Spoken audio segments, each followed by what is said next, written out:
Would the offender please introduce yourself for the record, stating your name and DOC number? Andrew L. Mitchell, Senior, 436555. Thank you, Mr. Mitchell. Let me explain the process to you. First, I will read information into the record, then the board will conduct a parole interview with you. At the appropriate time, we will allow the participants who have indicated to speak to have their input. We have two who are here in support. We have Ms. Diana El Hamacho, sister, who will be speaking, and Ms. Audrey Howard, aunt, who will also be speaking. In opposition, we have Ms. Ethel Regine Peak, who is a victim, who will be speaking in opposition. With her is Ms. Ashley Mitchell, victim, who will also be speaking. We also have Darius Credit, who is the VAC at Baton Rouge District PNP office. Okay. At the end, Mr. Mitchell, you'll be allowed to make a brief statement before the board votes. Do you understand the process, sir? Yes, ma'am. Okay, this is the case for Andrew Mitchell, DOC number 436555, date of birth, March 23rd, 1960. Classified as a first felony offender. Offenses: molestation of a juvenile, 2 counts, forcible rape, 3 counts, aggravated incest, 2 counts, oral sexual battery, 2 counts, incest, 1 count. Sentencing date, May 4th, 2001. Sentenced to a total of 40 years. Parole date, August 1st, 2021. Good time, September 16, 2030. Full term, February 6, 2039. Is this information correct, sir? Yes, ma'am. Thank you, Mr. Kelsey. I'm sorry. Mr. Mitchell, how you doing today? I'm pretty good. And you, sir? How old are you? I'm 61 now. How long have you been incarcerated on this sentence? 40 years. 23 years. What do you currently do for the facility there? I'm a clergy 3. We work in conjunction with the chaplain and the director over the Bible college. And we do a lot of community work with the offenders. I play for a lot of the services here, and we do a lot of cell block ministry. We give out care packages, we pray, we go to the hospitals, and we see about the sick and pray for the sick and the infirm, and a lot of community service. When's your last disciplinary write-up?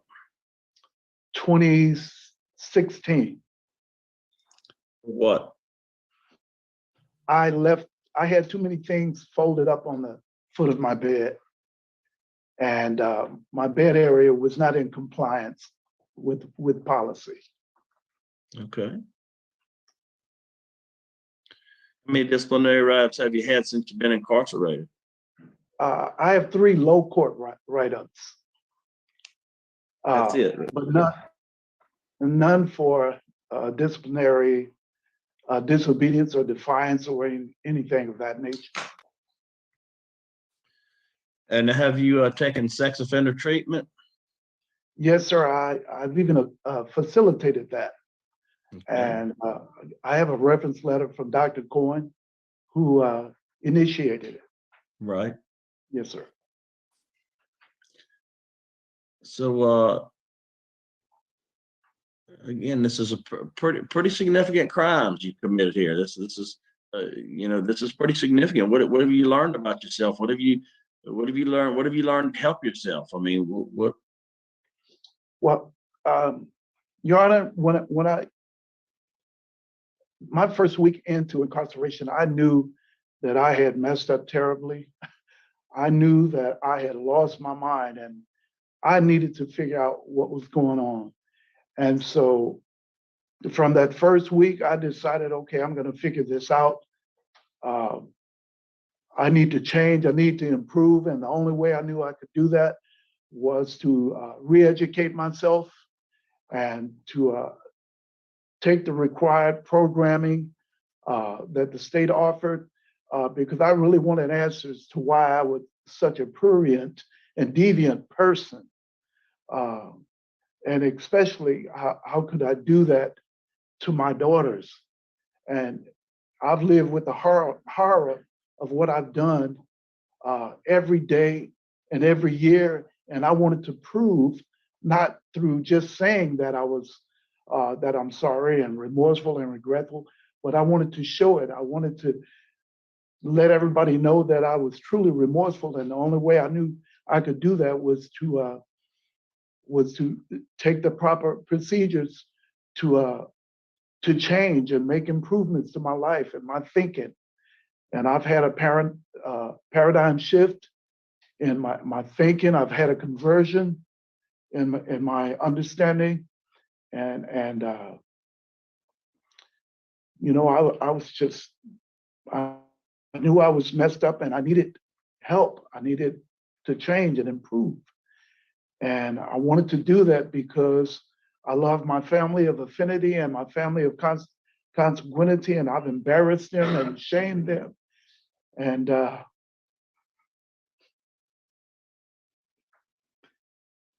never wanted that. I wanted to be a good daddy, a good father, a mentor, and a friend, and be an example to everyone. Uh, I was just a perverted person, a misguided individual. But I've taken all the necessary and relevant steps I could to improve and to raise my cognition, my understanding of my crimes, because I want to be a better person to my family and a better father to my kids. I want to leave a legacy of goodness and a reputable reputation before them. I don't want to die with this hanging over my head or theirs. And I'm truly sorry for what I've done to them. And the things that I've put them through, they didn't deserve that. And they don't deserve it. And I take full responsibility for this.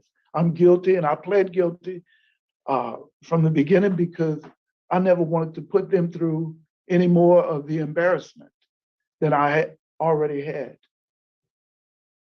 And I'll live with the horror of this crime for the rest of my life. And I understand that it's horrendous, but Your Honor, that's not who I am today. That's who I was.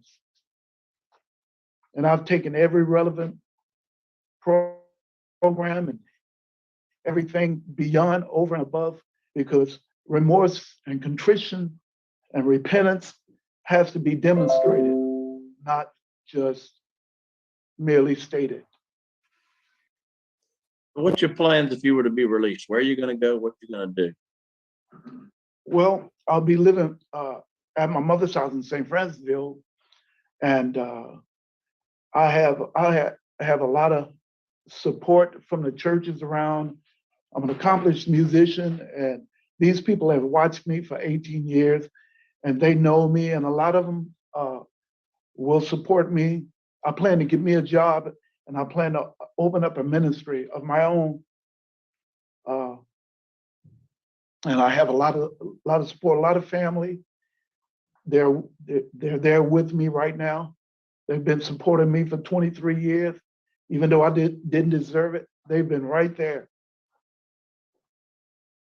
And I can't tell you how sorry I am because I had a good family, great kids, beautiful wife. And I just let everybody down. And I live with that embarrassment every day. Well, you like I said, it sounds like you're trying to get a plan out there, but understand you're going to have some sex offender stipulations. It's going to be kind of difficult just to hey, open up some type of church or ministry. I mean, that you're going to have some specific stipulations, don't you? I mean, it's going to be difficult when you get out there, where you can be, who you can be around, all those things. Right. Yes, sir. I'm willing to do. believe in the law. I respect the law. I'm a law-abiding citizen, I believe now, more appropriate, more apt to live within the means of the law, but do what I need to do to try to fulfill my dream as an individual within the community. I want to be an asset to the community, not a liability. Now, were you on drugs and alcohol when you committed these terrible crimes? No, sir, I don't drink and smoke. Never have. Oh, I have, on occasion, but it was At never. the time you weren't. No, sir.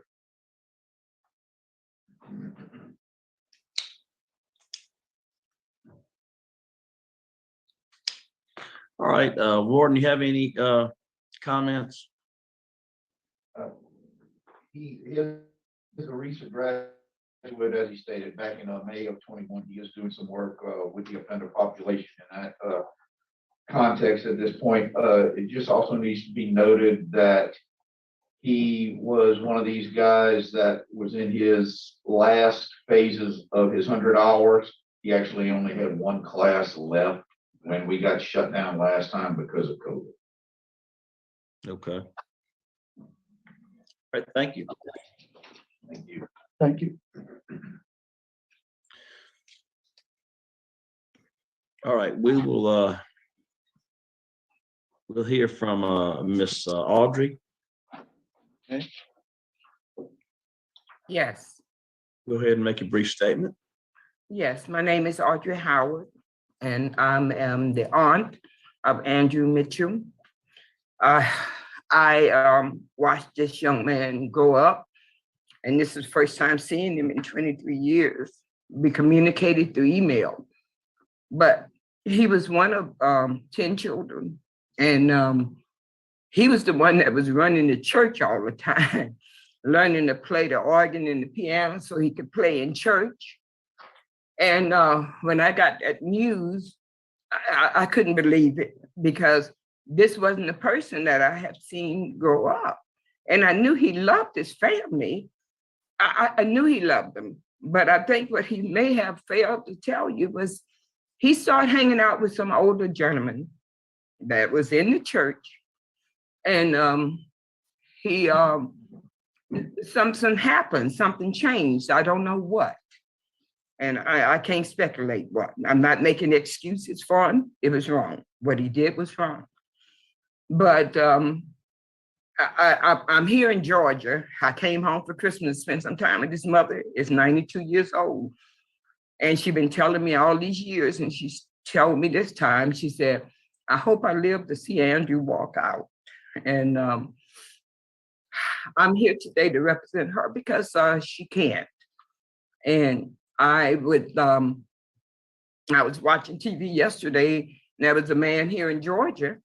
He killed 4 people 30 years ago, and he's up for parole already, And I believe, I'm a Christian. I believe in second chances. And I'm hoping and praying that Andrew can get that second chance to achieve that goal that he so wanted to. Oh, all right, thank you. Thank you. I apologize, Ms. Perwise. I see you had a question. Yes, ma'am. Mr. Mitchell, tell us about the time that when you were working for Prison Enterprise.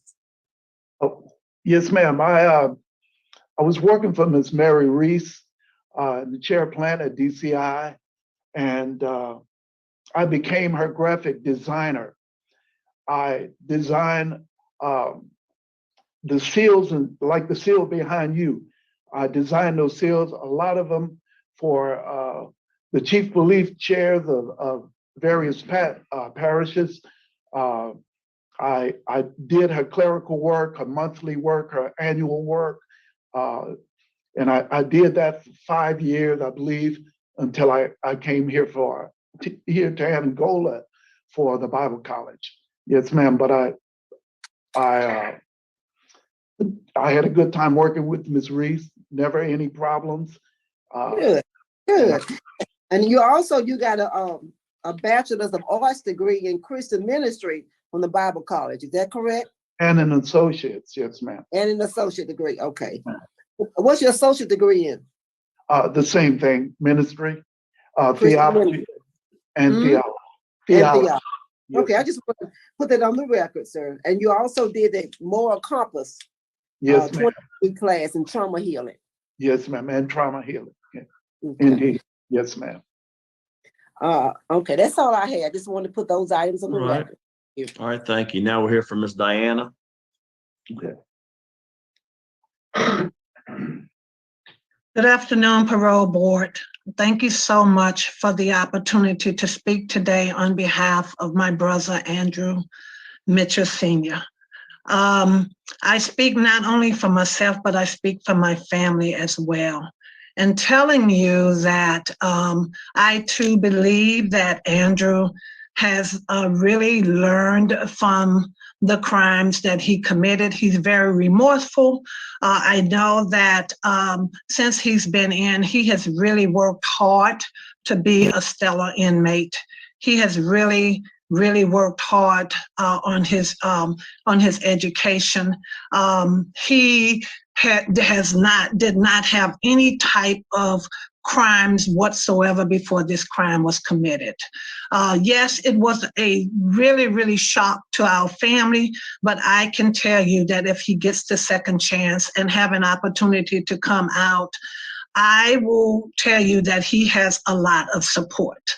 He has a lot of support mentally, emotionally, financially, religiously, and as well as family support.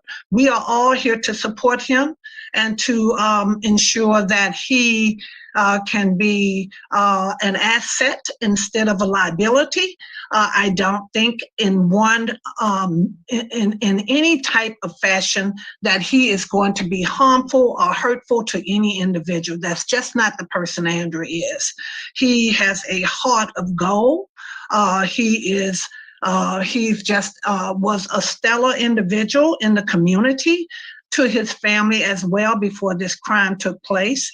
I believe at the time that the crime took place, Andrew, was not himself. He made one huge mistake, but I believe that he has realized the mistake that he has made, and he is really remorseful, and that this is a mistake that will not be repeated on his behalf. He has the full support of Thank you, Miss Diana. Thank you so much for the opportunity to speak with you today.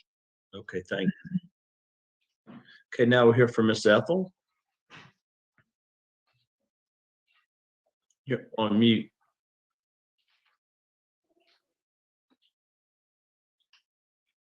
Can you hear me now?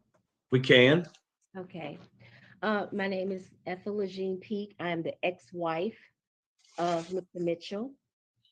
I do believe in forgiveness, and I have forgiven him, but this does not mean that I want him just to come out, because my children, I've lost one daughter who he molested. My daughter, Ashley Mitchell, is sitting here next to me. She is 36 years old, 37, excuse me. She has a master's in sociology, and she's afraid of people. She doesn't even want to be around people. This is not a neighbor that Mr. Mitchell molested and raped. This is his own children. My son is named Andrew Mitchell II. He will not even answer to that name. So I understand that Mr. Mitchell may be a stellar whatever, but I'm still dealing with my children who he has hurt. And my daughter is sitting here next to me now. She's 37 and she still has nightmares because the man who was supposed to love her, nurture her, protect her, was the man who violently raped her.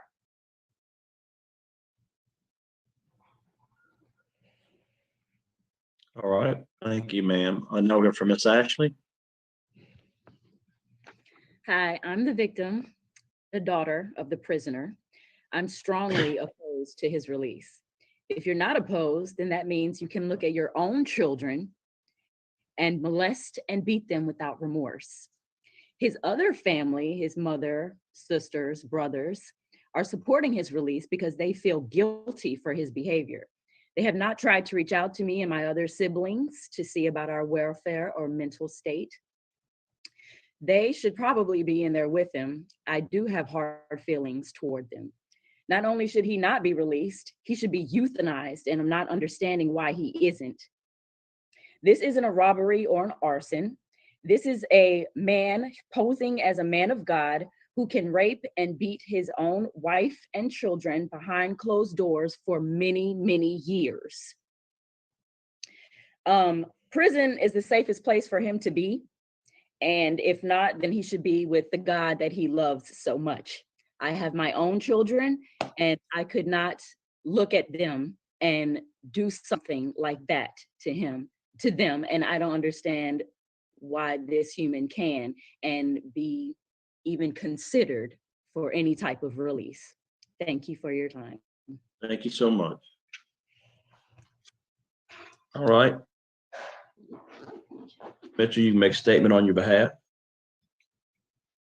Me, Yes, you can go ahead and make a statement on your behalf to the board. Make a brief statement to the board. I'd like to say, Your Honor, I understand the way they feel. They have the right to feel that way because that's the condition I left them in. And I take full responsibility for that. Ashley, Legine, I'm sorry that Speak to the board. Speak to us. Speak to us. I'm sorry, Your Honor. I'm sorry that I betrayed their trust, Your Honor, that I hurt my daughter. I'm sorry that when I should have been their protector and provider, I only cared about my selfish cravings and my lust. Your Honor, I made bad career decisions, and those decisions caused friction between Legine and I. And as a result of that, I became depressed. And from that depression, I gave up on life. I didn't want to live anymore. And from that depression, it reverted me back to an old addiction of pornography on the web. And from that, this transpired. But Your Honor, I have learned, I've taken every necessary procedure that I could to earn trust and trustworthiness again, to show that I understand that I hurt not only my primary victim, my daughter, and my secondary victims, my families, and my tertiary victims, my community and society. I let everybody down, and I understand that. But Your Honor, if you just give me a chance at an opportunity to prove that I can be a responsible person and an upstanding person in the community, I can. And I am so sorry. I live with the horror and the repulsiveness of what I've done to my daughters. I didn't want to be that type of person. I made bad decisions, and I take full responsibility for my bad decisions. All right. Thank you, sir. Thank you. And I'm prepared to vote. I'll vote first. Mr. Mitchell, gone over your file extensively. You've been working hard. You've put a lot of time in. You've done a lot of work. You've taken a lot of classes, necessary classes, and you continue to work. You're right. You've caused all kind of damage. All kind of problems for your family members, and what they've had to go through. But you're working hard to improve yourself, and I can see that, and I understand that. But sometimes you can take every class in the world, but sometimes time is what you need. And just listening to you and listening to what I have found, based on the nature of the crime and the strong victim opposition and law enforcement opposition, you can still take more programming and maybe a little more time. My vote would be to deny your parole today. Again, keep working hard and see how you handle, some bad, not good news on my end, or we'll see how you handle it next time you come up. But today I vote to deny. Mr. Jim Wise.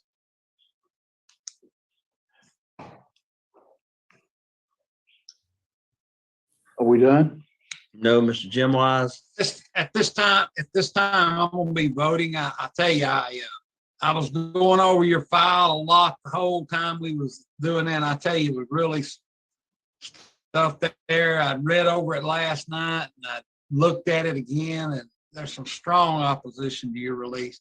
I know a lot of this stuff you can't change, but let me tell you something. You can't change that, but keep changing yourself. Keep changing yourself and keep working hard. Don't look back. Keep working hard. To the family and the victims, I'm sorry for everything. I know this hearing and everything, but this is a law that we have to have these hearings. Today, my vote is to deny. I think you need more program, your criminal history there, and your strong victims opposition. Thank you. All right, Ms. Pearl. Again, I want to just commend the victim, their family for showing up today. It was very courageous.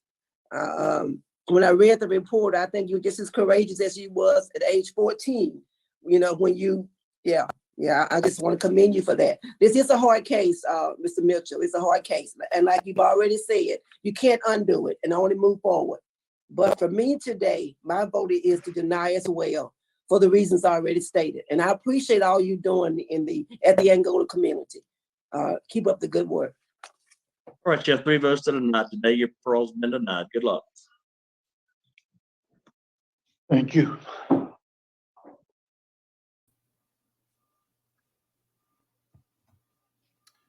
Wow, there is something just so disturbing, but so disturbing about this hearing and about this cockroach and about the relatives of support, but empowering about seeing the mother and the daughter unite like that. And like Miss Wise said, courageous at 14 and courageous now. And look at she's like owning it like a boss. I want to hear her speech again, because that was like a mic drop speech. Incredible. neighbor, children, that name, and hurt, rape, Then that means All right. Thank you, ma'am. I know we're from Miss Ashley. hi, I'm the victim, the daughter of the prisoner. I'm strongly opposed to his release. If you're not opposed, then that means you can look at your own children and molest and beat them without remorse. His other family, his mother, sisters, brothers, are supporting his release because they feel guilty for his behavior. They have not tried to reach out to me and my other siblings to see about our welfare or mental state. They should probably be in there with him. I do have hard feelings toward them. Not only should he not be released, he should be euthanized, and I'm not understanding why he isn't. This isn't a robbery or an arson. This is a man posing as a man of God who can rape and beat his own wife and children behind closed doors for many, many years. Prison is the safest place for him to be. And if not, then he should be with the God that he loves so much. I have my own children, and I could not look at them and do something like that to them. And I don't understand why this human can and be even considered for any type of release. Thank you for your time. Thank you so much. Yeah.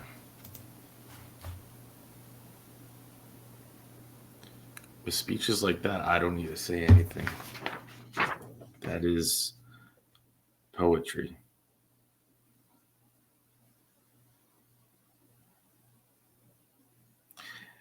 He's set to get out in 2039. This hearing took place in 2022.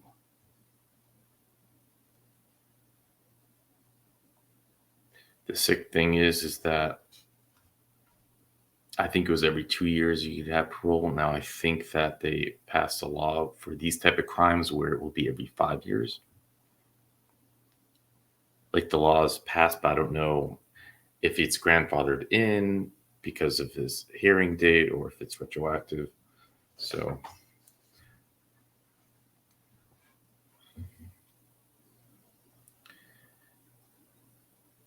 his plan when he got out was to open his own ministry. Can you even imagine?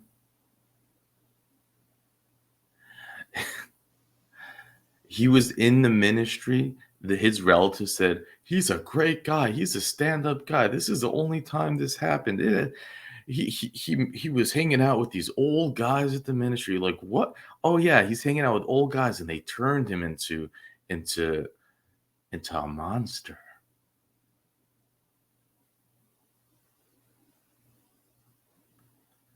I agree. That man needs to be euthanized. And the relatives that came to support him need to be in prison with him because they are nuts. Enablers, deniers, risks to society, in my opinion. The woman, you have to make a choice. Just think about this. You have to make a choice. Your granddaughter or the man that did those things to her. You have to make a choice. Your niece or the man that did those things to her. You have to make a choice. Your sister or the man that did those things to her daughter. It's like, how do you pick the man who did that? How?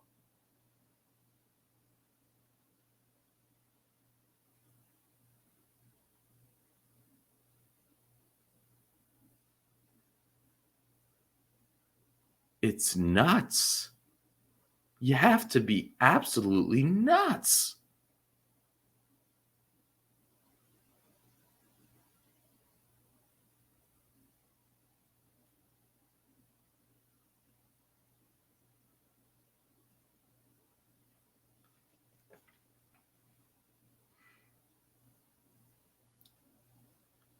And he wants to open a ministry. Oh my goodness. I mean, you can't make it up. And they're sitting here, in support of him not showing their faces. They're cowards. And you have the survivors proudly showing theirs in defiance of everything this roach tried to do. It didn't destroy her. Look what she's accomplished.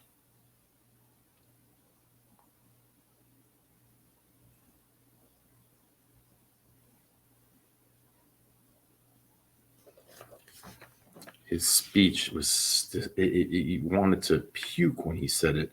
I gave into my lust.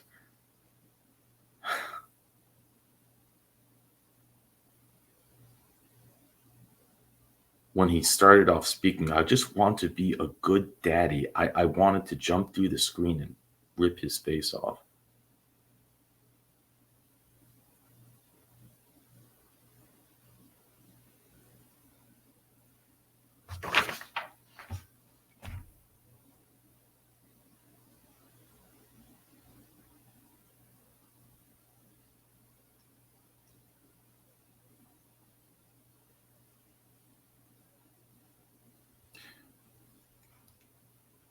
If you didn't see it, you wouldn't believe it.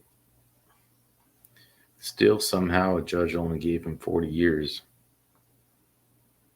which is the high end for these things. That's actually the high end of Louisiana. I mean, we've seen cases where they get 6 years for the same crimes. 2039. He is today 63 years old.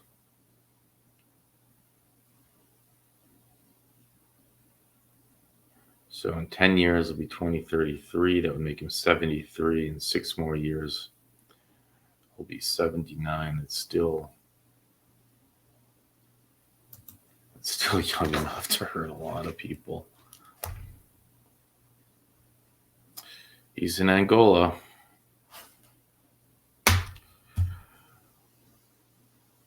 But this is why we do this. Because if you didn't see it, you might not believe it.